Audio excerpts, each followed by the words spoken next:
राज्य में एवं बन्या स्थिति नाही। महानदी उपर मुंडरे कमुछि जलस्तर। हीराकुदर 2टी गेट बंद करा जायछि। स्थिति देखि आगको अधिक गेट बंद करा जिवो बोली कहिसंती जल संपद विभाग मुख्य जंत्री। एवं जल भंडार को 1,70,000 क्यूसेक जल इनफ्लो थिबा बेले 3,30,000 क्यूसेक जल आउटफ्लो रहिछि।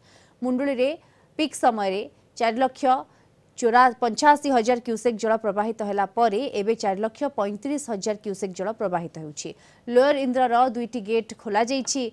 काली मुख्य शासन सचिवंक सहित बन्या स्थिति नै बैठक बसिथिला। सतर्क रहिबाकू सबु जिलापालंकू निर्देश दिया जाइछि।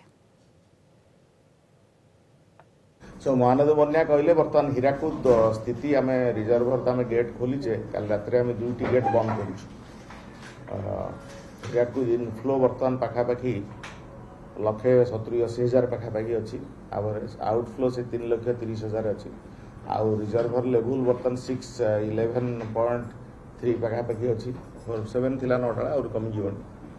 सो आम मुंडली पाखे भी राति 12 ରୁ 5ଟା जाए पीक रहा 5,85,000 क्यूसेक्स। 4,85,000 जोटा आम आगु कहूँ 5 लाख पाखापाखि रही एंड से पाखापाखि रहा 4,85,000 है 4,74,000 क्यूसेक्स बन्या जल महानदी में प्रवाहित हो मुंडली हेड्रे। सेटा आज दिनक पर आज राति धरतु पूरी केन्द्रापड़ा एरिया पास कर।